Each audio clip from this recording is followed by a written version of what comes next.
नमस्कार। आज हम एक कहानी पर बात करने वाले हैं। शीर्षक है मौन त्याग, एक सच्ची प्रेम कहानी।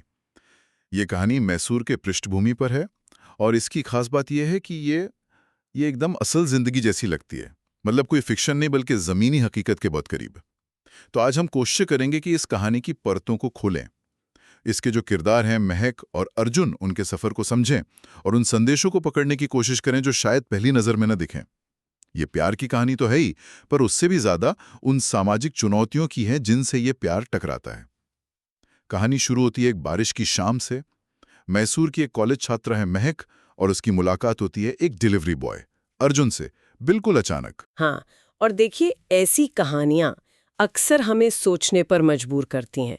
समाज के बने बनाए ढांचे, इच्छा शक्ति और प्यार की वो परिभाषा जो पैसे रुतबे से कहीं आगे है।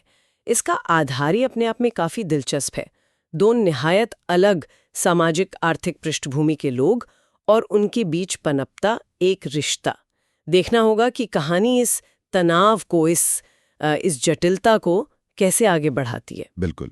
तो चलिए उस पहली मुलाकात पर चलते हैं। महक, जो जैसा बताया गया है पढ़ाई पर ध्यान देने वाली लड़की है, पीजी में रहती है परिवार से दूर। तो एक बारिश की शाम वो कहीं जा रही थी और फिसल जाती है। और ठीक उसी वक्त अर्जुन, जो डिलीवरी बॉय है, वहां होता है और उसे गिरने से बचा लेता है। बिल्कुल। है ना, एक बिल्कुल आम सी घटना। पर कई बार यही साधारण सी दिखने वाली घटनाएं जिंदगी में कुछ बहुत खास शुरू कर देती हैं। सही कहा। कहानी बताती है कि महक ने बस मुस्कुराकर कहा, शुक्रिया, मैं तो लगभग गिरी गई थी। और जवाब में अर्जुन ने बस इतना कहा, संभल कर, बारिश में यहाँ सड़कें खतरनाक हो जाती हैं। सुनने में तो ये बहुत मामूली सी बातचीत लगती है ना, पर कहानी के हिसाब से ये छोटी सी मुलाकात वो दोनों के दिमाग में कहीं रह गई। और यहीं पर किरदारों के बीच का जो अंतर है वो भी उभरने लगता है। एक तरफ महक है जिसका फोकस पढ़ाई है, भविष्य की योजनाएं हैं। दूसरी तरफ अर्जुन है जिसके कंधों पर, जैसा आपने कहा, वर्तमान का बोझ है। बाद में पता चलता है कि उसके पिता बीमार हैं, घर की जिम्मेदारी है।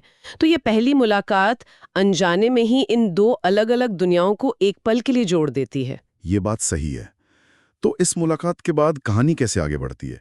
महक अक्सर अर्जुन को अपने पीजी के पास वाली चाय की दुकान पर देखती है। वो उसे देखकर मुस्कुराता तो है, लेकिन कहानी में जिक्र है कि उसने कभी खुद से बात बढ़ाने की कोशिश नहीं की। ये थोड़ा अजीब नहीं? मतलब क्यों? देखिए, ये हिचकिचाहट शायद उनके बीच की जो सामाजिक दूरी है उसी का एक प्रतिबिंब हो। एक एहसास कि वो कहाँ और महक कहाँ। या हो सकता है वो अपनी रोजमर्रा की जो जद्दोजहद है उसमें इतना उलझा हो कि उसके पास इन चीजों के लिए वक्त ही ना हो। ये चुप्पी भी अपने आप में बहुत कुछ कह जाती है। शायद। खैर, एक दिन महक ने खुद ही इस चुप्पी को तोड़ा। हाँ। उसने पूछा, तुम हर रात इतनी देर तक काम करते हो, थकते नहीं? और इस एक सवाल ने जैसे एक दरवाजा सा खुल दिया। अर्जुन ने अपनी जिंदगी की सच्चाई का एक छोटा सा हिस्सा बताया। सपने सस्ते नहीं मिलते, मेरे पिता बीमार हैं, किसी को तो देखभाल करनी है। ये शायद वो पहला पल था जब उनके बीच की बातचीत सिर्फ हेलो हाय से आगे बढ़ी। हाँ, बिल्कुल। और यहीं से वो बदलाव शुरू होता है। छोटी छोटी बातें, कभी चाय की दुकान पर, कभी रास्ते में टकरा जाने पर, वो धीरे धीरे लंबी चर्चाओं में बदलने लगती हैं। वो जो शुरुआती झिझक थी वो कम होती है और वे अपनी उम्मीदें, अपनी परेशानियां एक दूसरे से साझा करने लगते हैं।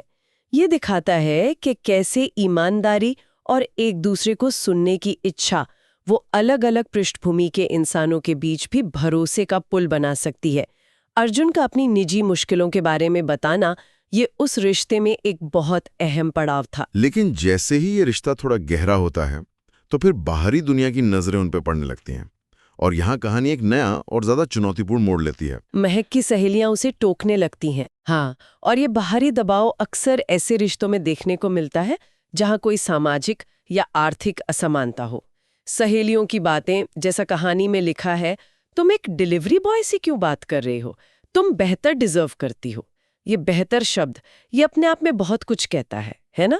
ये दिखाता है कि समाज अक्सर रिश्तों को प्यार या आपसी समझ से नहीं, बल्कि हैसियत और पैसे के पैमाने पर तोलता है। और सहेलियों की बातें तो फिर भी ठीक थीं। जब महक के माता पिता को इस रिश्ते के बारे में पता चला, उनका गुस्सा तो कहीं ज्यादा था।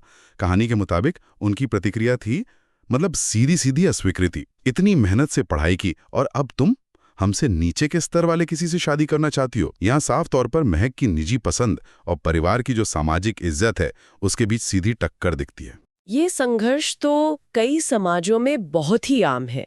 व्यक्तिगत भावनाएं, व्यक्तिगत खुशी, वो अक्सर सामाजिक अपेक्षाओं, लोग क्या कहेंगे के डर और पारिवारिक प्रतिष्ठा के बोझ तले दब जाती हैं।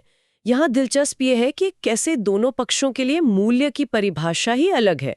परिवार और दोस्तों के लिए शायद बाहरी मान्यता, सामाजिक स्थिति ज्यादा मायने रखती है, जबकि महक के लिए लगता है अर्जुन के गुण और उनका आपसी रिश्ता ज्यादा अहम है। बिल्कुल। और महक ने इस दबाव का सामना किया, डटकर खड़ी रही। कहानी में जिक्र है कि उसने रोते हुए भी पर दृढ़ता से कहा, पैसे से ज्यादा सम्मान और दयालुता मायने रखती हैं। ये वाक्य उसके किरदार की ताकत दिखाता है। उसके अपने मूल्य क्या हैं ये साफ करता है।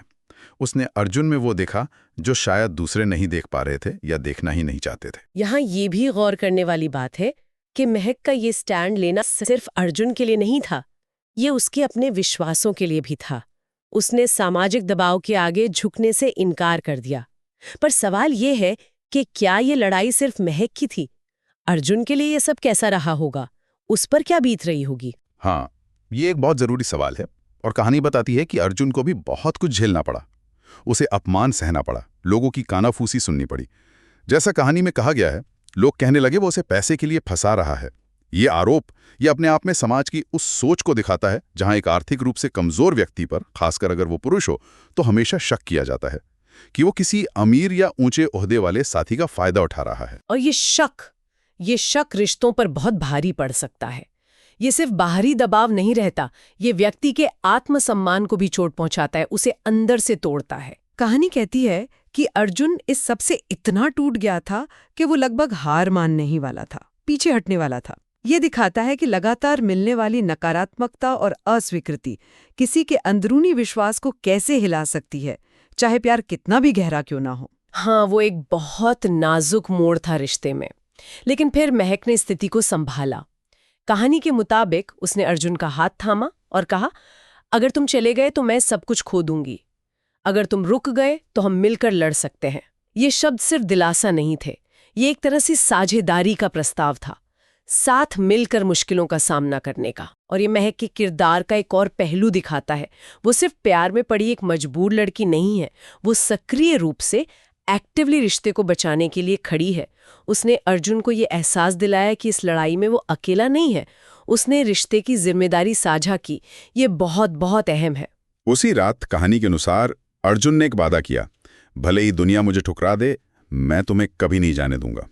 ये वादा ये शायद उस वक्त की निराशा और अपमान की भट्टी में तप कर निकला था। बिल्कुल, ये सिर्फ एक रोमांटिक डायलॉग नहीं है, ये उन विपरीत परिस्थितियों से जन्मी एक गहरी प्रतिबद्धता, एक डीप कमिटमेंट का प्रतीक है। जब बाहरी दुनिया उन्हें अलग करने पर तुली हुई थी, उस अनुभव ने उन्हें शायद और मजबूती से जोड़ दिया। उनका रिश्ता अब सिर्फ आकर्षण या लगाव नहीं था, बल्कि साझा संघर्ष और वफादारी पर आधारित हो गया था। इसके बाद कहानी हमें बताती है कि महीनों तक ये संघर्ष चलता रहा। आसान नहीं था, लेकिन आखिरकार दोनों परिवार मान गए। कहानी ये नहीं बताती कि उनके मानने का ठीक कारण क्या था, पर शायद महक और अर्जुन के अटूट इरादे ने उन्हें सोचने पर मजबूर किया हो। या शायद वक्त के साथ उन्हें भी एहसास हुआ हो कि बच्चों की खुशी सामाजिक दिखावे से ज्यादा जरूरी है। कौन जाने, वजह चाहे जो भी रही हो, ये उनकी पहली बड़ी जीत थी। उन्होंने सामाजिक बाधा की पहली और शायद सबसे मुश्किल दीवार पार कर ली थी। उनकी शादी का वर्णन भी काफी सादगी भरा है। एक छोटा सा हॉल, बस करीबी रिश्तेदार, कोई बहुत भव्य आयोजन नहीं, कोई दिखावा नहीं।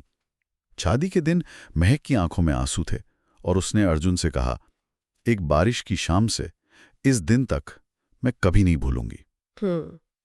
यह उस पूरे सफर का एक बहुत ही भावनात्मक निचोड़ है ना? उस पहली अनजान मुलाकात से लेकर तमाम विरोधों को झेलते हुए शादी के मंडप तक पहुंचना, ये सफर उनके लिए वाकई आसान नहीं रहा होगा। उन आंसुओं में शायद खुशी भी थी और उन संघर्षों की यादें भी। और अर्जुन का जवाब भी उतना ही भावनात्मक था। कहानी बताती है, उसने कहा, मैं भी नहीं, तुमने मुझे तब सम्मान दिया जब दुनिया ने नहीं दिया। ये बात ये बहुत गहरी है। ये दिखाती है कि माँ का प्यार अर्जुन के लिए सिर्फ एक इमोशनल सपोर्ट नहीं था, बल्कि वो उसके लिए सम्मान और गरिमा का भी स्रोत था। वो सम्मान जो शायद उसे समाज से उस तरह नहीं मिल पा रहा था। बिल्कुल। इस नजरिए से देखें तो ये शादी सिर्फ दो लोगों का मिलन नहीं थी। ये उनके संघर्ष, उनके चुनाव और उनके प्यार का एक तरह से सार्वजनिक सत्यापन थी, एक पब्लिक वैलिडेशन। ये इस बात का प्रतीक थी कि उन्होंने सामाजिक बाधाओं को सफलतापूर्वक पार किया है, भले ही ये सफलता दुनिया के शोर शराबे वाले पैमानों पर ना मनाई गई हो। हाँ, अक्सर प्रेम कहानियां शादी पर आकर खत्म हो जाती हैं और फिर वो हमेशा खुशी खुशी रहे। लेकिन मुझे अच्छा लगा कि ये कहानी शादी के बाद की जिंदगी की भी एक झलक देती है। रुकती नहीं है। हाँ, क्योंकि असल परीक्षा तो रोजमर्रा की जिंदगी में ही होती है। शादी कोई एंड पॉइंट नहीं है, वो तो एक नए सफर की शुरुआत है। कहानी बताती है कि शादी के बाद भी उनकी जिंदगी आसान नहीं थी। मतलब फूलों की सेज नहीं थी, पैसे की कमी थी, मुश्किलें थीं, लेकिन उनके पास सबसे कीमती चीज थी एक दूसरे का साथ। कहानी में एक बहुत प्यारी पंक्ति है, हर रात वे साथ में खाना बनाते, हंसते और सपने देखते थे। ये छोटी छोटी चीजें, ये रोजमर्रा की साझेदारी, शायद यही उनकी सबसे बड़ी ताकत थी। ये बहुत महत्वपूर्ण है। ये दिखाता है कि उनका रिश्ता सिर्फ बाहरी चुनौतियों के खिलाफ एक विद्रोह भर नहीं था, बल्कि ये आपसी साझेदारी, रोजमर्रा की छोटी छोटी खुशियों और भविष्य के साझा सपनों पर भी टिका था। मुश्किलों के बावजूद साथ मिलकर हंसना और सपने देखना, यही तो किसी भी रिश्ते की नींव को मजबूत करता है ना। और वक्त के साथ हालात कुछ बेहतर भी हुए। अर्जुन ने मेहनत जारी रखी, पैसे बचाए और अपना छोटा सा कुरियर बिजनेस शुरू किया। कहानी ये दावा नहीं करती कि वो रातों रात बहुत अमीर हो गए, ऐसा कुछ नहीं। पर यह जरूर कहती है कि सालों बाद जब वो पीछे मुड़कर देखते थे तो उन्हें अपने बैंक बैलेंस से ज्यादा अपनी इस यात्रा पर गर्व होता था, अपने साथ पर गर्व होता था। और ये कहानी का एक और अहम संदेश है मेरे ख्याल से। ये सफलता को सिर्फ आर्थिक पैमाने पर नहीं मापती। अर्जुन की तरक्की जरूरी है, लेकिन कहानी का जोर इस बात पर है कि उनकी असली उपलब्धि उनका वो साथ मिलकर बनाया गया जीवन था। उनकी जो संतुष्टि थी वो बाहरी सफलता के सामाजिक मानकों से नहीं आ रही थी, बल्कि उनके आपसी रिश्ते और साझा अनुभवों से आ रही थी। तो अगर हम इस पूरी कहानी को समेटें तो इसका जो मूल संदेश है वो शायद वही है जो कहानी के अंत में साफ तौर पर कहा भी गया है कि सच्चा प्यार रुतबे के बारे में नहीं है, ये तब एक दूसरे के साथ खड़े होने के बारे में है जब दुनिया आपके खिलाफ हो। हाँ, ये संदेश तो एकदम स्पष्ट है और कहानी इसे बहुत खूबसूरती से दर्शाती भी है। अच्छा, वो क्या सवाल है? सवाल ये है कि सामाजिक स्वीकृति या उसका न मिलना किसी व्यक्ति के अपने जीवन के सफर और उसकी उपलब्धियों को महसूस करने के तरीके को कितना प्रभावित करता है। देखिए, महक और अर्जुन ने अपनी खुशी हासिल की, उन्होंने सामाजिक दबाव का सामना किया, ये अच्छी बात है। लेकिन सोचिए, अगर ये दबाव उन्हें तोड़ देता तो, या उनकी जो भी थोड़ी बहुत सफलता थी उसे समाज ने बाद में कैसे देखा होगा? क्या अर्जुन की मेहनत को तब भी शक की नज़र से देखा गया? क्या लोग तब भी कहते रहे कि देखो किस्मत अच्छी थी? ये सवाल सिर्फ महक और अर्जुन के लिए नहीं है, ये हमें सोचने पर मजबूर करते हैं कि हम अपनी और दूसरों की जिंदगी की कीमत कैसे आंकते हैं।